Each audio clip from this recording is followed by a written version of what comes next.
শুভ সকাল বন্ধুরা, কেমন আছো তোমরা? আশা করছি তোমরা সকলেই খুব ভালো আছো, আর আমরাও ভালো আছি। আজকে অনেকটা সকাল সকাল ওঠা হয়েছে, আর বাবুরা এখন বেরোবে। কোথায় বেরোবে তোমাদেরকে একটুখানি পরে বলছি। তার আগে আমি পুজো করতে যাচ্ছি। তো চলো আজকের ব্লগটা দেখতে থাকো, আশা করি তোমাদের ভালো লাগবে। চলো আসছি। হ্যাঁ এসো, সাবধানে যাবে। হ্যাঁ হ্যাঁ যাবো অটো পয়েন্ট নাকি? চলো অটো পয়েন্টে। বাসের সিট দেখে আগে বসবি, তারপরে এক জানলার দিকে করে বসবি, বুঝলি? অটো পয়েন্টে যাও।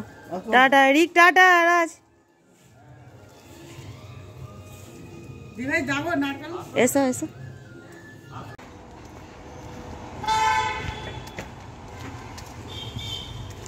আমাকে আবার বললো, মা একটু রাস্তা পর্যন্ত এসো না। তো চ, ছুটে আবার ঘরে চাবি দিয়ে বেরিয়ে পড়লাম।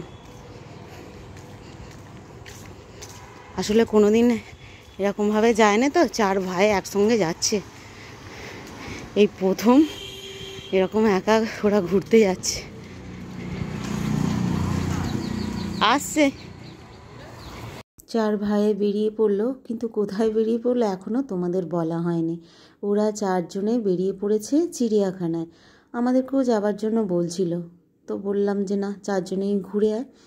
তো তারপরে এখন আমাদের কর্তা গিন্নির জন্য অল্প একটুখানি ফেনা ভাত বসিয়ে দিয়েছিলাম, সমস্ত কিছু সিদ্ধ দিয়ে দিয়েছি। এই দিয়ে আজকে দুপুরটা খাওয়া হবে। ছেলেরা নেই, আর আমার সেরকমভাবে রান্না করতেও ইচ্ছে করলো না।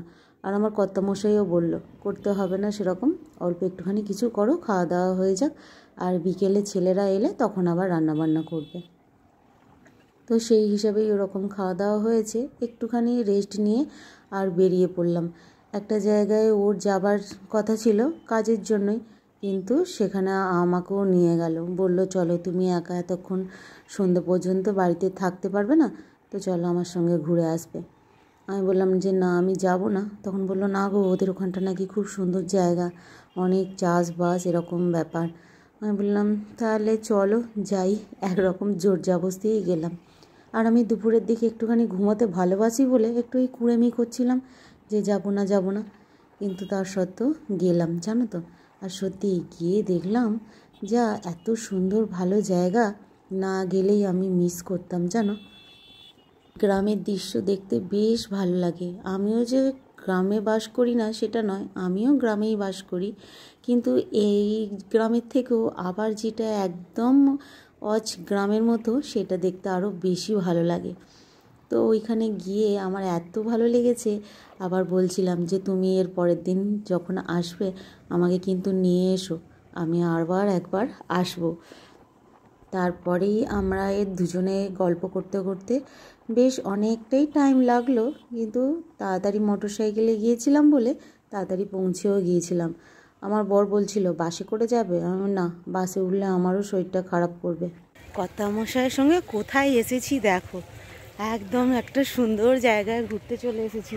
খালি চাষ আর মাঠ, জানো, এত ভালো জায়গাটা, কি ভালো লাগছে সত্যি। পুরো মাঠ আর মাঠ, আর সর্ষে ক্ষেত, প্রচুর চাষ হয়েছে, সর্ষে আর সর্ষে। ভাগ্যেই এলাম, আসতে চাইছিলাম না জানো, যে আমি যাব না, কিন্তু এসে মনে হলো সত্যি না, খুব ভালো জায়গায় চলে এসেছি। পুরো মাটির ঘর, মাটির রাস্তা, আর এরকম চাষ, পুরো সর্ষে ভর্তি। আর ওই যে আমার কর্তামশাই যাচ্ছে।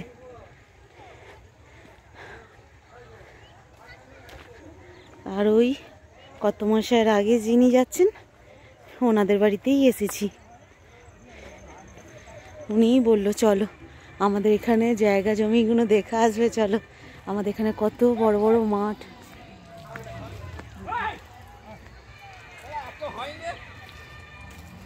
আর ওই দেখো, ওইদিকে মনে হচ্ছে সব পিকনিক করছে, রবিবার তো। বাবা, সবাই কত আনন্দ করছে গো, আর আমরা ঘরে লেপ মুড়ি দিয়ে শুয়ে থাকি।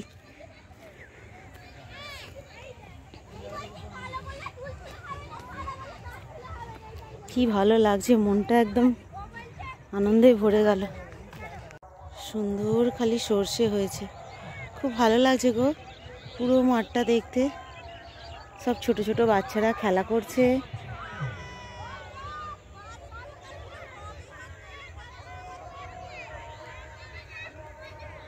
আর ওই দিকটায় দেখো একদম সাদা হয়ে আছে, এত বক বসে আছে ওইখানটা, গরু ছাগল, আর ওইটা পুরো বক ভর্তি চড়ছে, কি ভালো লাগছে। আর ওই যে ওই দিকটা বললাম পিকনিক হচ্ছে। আর এরকম সর্ষে জমির মধ্যে কড়াই শাক হয়েছে, একটা দুটো তুলবো, কি নরম গো, আর কি সুন্দর দেখো। বাজারে যেগুলো কিনতে পাওয়া যায় সেরকম নয়, একদম মোটা মোটা ডগ, কি সুন্দর,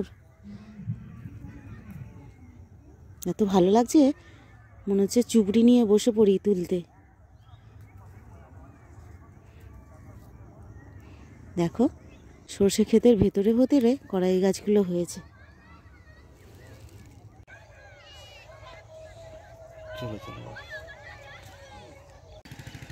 আর এইগুলো কি সুন্দর ফুলকপি ফুলকপি চাষ হয়েছে।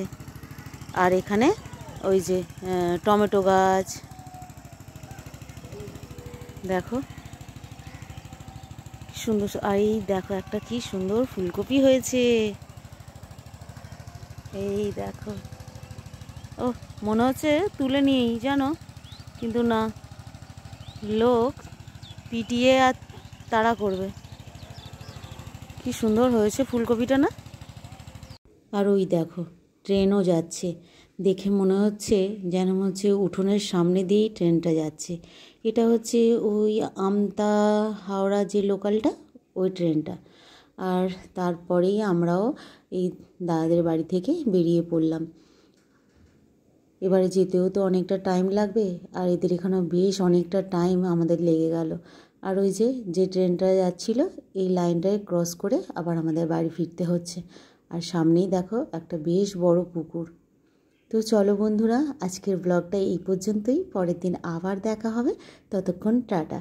তোমাদের কেমন লাগলো অবশ্যই জানিও।